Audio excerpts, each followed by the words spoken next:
പിന്നെ very good, very പോരട്ടെ.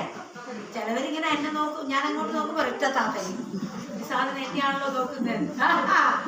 Okay, പിന്നെ ഈ നല്ല മനുഷ്യൻ എന്ന് പറഞ്ഞാൽ അതിന് കുറെ സാധനങ്ങൾ അടങ്ങണ്ടേ. സമൂഹത്തിൽ മാത്രം പെരുമാറിയാൽ മതിയോ?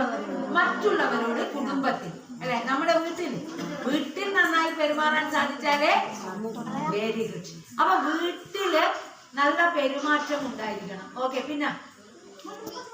പിന്നെ പുറകില് നല്ല ചിന്ത ആരോഗ്യം. Very good. ആരോഗ്യം എന്താ? ആരോഗ്യത്തെ കുറിച്ച് നിങ്ങളുടെ അഭിപ്രായം എന്താ? ആരോഗ്യം എന്ന് പറഞ്ഞാൽ അസുഖമില്ലാത്ത അവസ്ഥ. അസുഖം. അപ്പൊ ഇപ്പൊ നമ്മൾ ആരോഗ്യത്തിലാണോ? നമ്മൾ ആണോ? ആരുണ്ടാക്കിയതാണ് ഈ അനാരോഗ്യം? ആരുണ്ടാക്കിയതാ? അപ്പൊ ആരോഗ്യം എന്ന് പറഞ്ഞാൽ രോഗമില്ലാത്ത അവസ്ഥ അല്ല, മനസ്സിന്റെയും ശരീരത്തിന്റെയും സുഖമാണ് ആരോഗ്യം. ആരോഗ്യം എന്ന് പറഞ്ഞാൽ രോഗമില്ലാത്ത അവസ്ഥയല്ല. ആ രോഗം എല്ലാവർക്കും എന്തെങ്കിലും തരത്തിലുണ്ടാവും. അപ്പൊ എന്താ?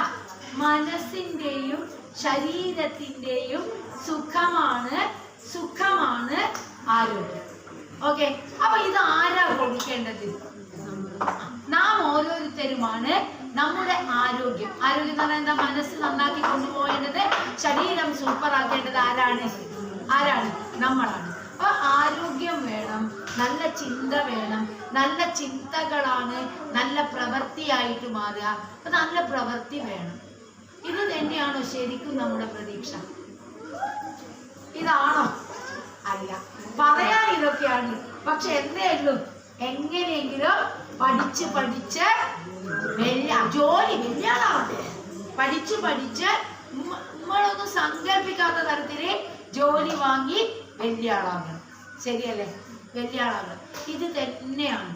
ഇതിനു വേണ്ടിയാണ് നാം ഇപ്പോ കാട്ടിക്കൂട്ടുന്ന പല കാര്യങ്ങളും ചെയ്യുന്നത്. ശരിയല്ലേ? കാട്ടിക്കൂട്ടലുകളാണ്. കാട്ടിക്കൂട്ടുന്നത് എന്താണ്? എൻ്റെ മോൾ ഞാൻ ഉദ്ദേശിച്ചത്. അപ്പം വേറൊരു കാര്യം ചോദിക്കട്ടെ. നമുക്കും ഉണ്ട് ഒരു അച്ഛനും അമ്മയും ഇല്ലേ? ഉണ്ടായിരുന്നു, അല്ലെങ്കിൽ ഉണ്ട് ഇല്ലേ? ആ അച്ഛനും അമ്മയ്ക്കും 3 or 4 കുട്ടികൾ ഉണ്ടാവും. ഇപ്പഴേ 1 മാത്രം ഇല്ലേ? 2 മാത്രം. നമ്മുടെ അച്ഛനും അമ്മയ്ക്കും നമ്മൾ മിനിമം ഒരു 3 കുട്ടികളെങ്കിലും ഉണ്ടാവും ഇല്ലേ? 3 or 4 കുട്ടികളുണ്ട്, ഉണ്ടായിരുന്നു, ഉണ്ട്. ആ അച്ഛനും അമ്മയും വിചാരിച്ച പോലെ, ആഗ്രഹിച്ച പോലെ നമുക്ക് ആർക്കെങ്കിലും ആവാൻ സാധിച്ചോ? പല ആഗ്രഹവും അവർക്കുണ്ടാവുന്നു. എന്തുകൊണ്ട് നമ്മളായില്ല? അപ്പം ഇതാണോ നമ്മുടെ ലക്ഷ്യം? അപ്പൊ അച്ഛന്റെ വലിയ ആഗ്രഹം എന്നെ BCom MCom കഴിഞ്ഞിട്ട് ആരാക്കണം? ബാങ്കിൽ. അച്ഛൻ റിട്ടയർഡ് ആകുമ്പോഴേക്കോ അതിന്റെ മുമ്പെയോ ആ ബാങ്കിലല്ല, ഒരു ബാങ്കില് സൂപ്പർ പദവിയിൽ എന്നെ എത്തിക്കണം എന്നായിരുന്നു. എനിക്ക് അക്കൗണ്ടൻസി കേൾക്കുമ്പോ തലക്ക് ഭ്രാന്ത. കാരണം 8 or 9 എത്രയാണ് ഇപ്പൊ നിങ്ങൾ എന്നോട് ചോദിച്ചാൽ പെട്ടെന്ന് പറയാൻ പറ്റില്ല. ഞാൻ ഇങ്ങനെ മനസ്സിൽ കൂട്ടും, അല്ലെ വേറെ ഇങ്ങനെ വെക്കും. 9 കൂടെ 10 ഇപ്പോഴും മീൻസ് മനസ്സിലാവുന്നുണ്ടോ? ഞാൻ എങ്ങനെ ഈ സൂപ്പർ തലയുള്ള അച്ഛന്റെ മോളായി? അച്ഛൻ എന്ന് പറഞ്ഞാൽ അമ്മ ഒരു സാധനമാണ്. ബാങ്കിൽ നിന്ന് റിട്ടയർഡ് ആയത് സഹകരണ കോപ്പറേറ്റീവ് ഹോസ്പിറ്റലിലെ വടകര. അവര് ചീഫ് അക്കൗണ്ടന്റായിട്ട് കയ്യോളം കൂട്ടിക്കൊണ്ടുപോയത്. പിന്നെ കുറെ കാലം അവിടെയായിരുന്നു. അവിടെ എല്ലാ കാര്യങ്ങളും ഭംഗിയായിട്ട് ചെയ്തു കൊടുത്ത വ്യക്തിത്വമായിരുന്നു എൻ്റെ അച്ഛൻ. എന്തുകൊണ്ട്? ഞാൻ പഠിച്ചത് BCom, പഠിച്ചത് MCom. പക്ഷെ ഞാൻ ആ ഫീൽഡിലേ പോയില്ല. എനിക്ക് കുട്ടിക്കാലം മുതൽ ആഗ്രഹം. അമ്മ അംഗൻവാടി ടീച്ചറായിരുന്നു. കൊച്ചു കുട്ടികളുടെ കൂടെ കൈകാര്യം ചെയ്യാനായിരുന്നു എനിക്ക് താല്പര്യം. BCom MCom ഒക്കെ കഴിഞ്ഞ ഞാൻ അവസാനം എത്തിപ്പെട്ടത് ചെറിയ ഇതുപോലത്തെ ക്ലാസ്സിൽ, ശിശുവാടികയിൽ. അവിടുന്ന് പിന്നെ സൈക്കോളജി ഒക്കെ പഠിച്ചിട്ടാണ് എടുത്ത വിഷയം. നോക്കൂ, BCom MCom ഉള്ള ഞാൻ എടുത്ത വിഷയം നോക്കൂ, സൈക്കോളജി, കൗൺസിലിംഗ്. ഈ ഒരു രംഗത്താണ് ഞാൻ. അപ്പൊ എനിക്കൊരു നിശ്ചയമുണ്ട്. ആ നിശ്ചയിച്ച വഴിയിലേ ആര് പോകുള്ളൂ. നമ്മൾ എന്ത് പ്രതീക്ഷിച്ചിട്ടും കാര്യമില്ല. അപ്പോ ഈ രീതിയിലാക്കലാണോ അമ്മയുടെ അച്ഛൻ്റെയും കടമ? എങ്ങനെയെങ്കിലും പഠിപ്പിച്ച് വലിയ ആളാക്കലാണോ കടമ? അല്ല. അവർക്കുള്ള ഇഷ്ടമുള്ള രീതിയിൽ അവരെ ആക്കണമെങ്കിൽ അവരിൽ കുറേ കാര്യങ്ങൾ കൊടുക്കാനുള്ള ബാധ്യത, കടമ, ഉത്തരവാദിത്യം അമ്മയ്ക്കും അച്ഛനുമുണ്ട്. അതാണ് മാതൃ ദേവോഭവ.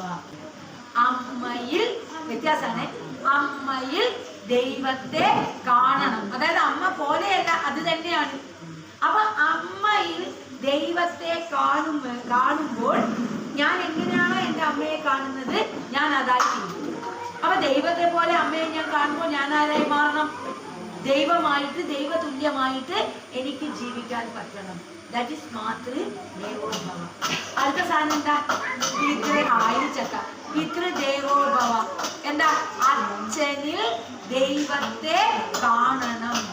അച്ഛനെ ഞാൻ ദൈവമായി കാണുമ്പോൾ ഞാൻ ആരായി മാറും? ദൈവമായി മാറും. രണ്ട് മാതൃകകൾ വീട്ടിലുണ്ടാകണം. വീടാണ് ആദ്യ വിദ്യാലയം.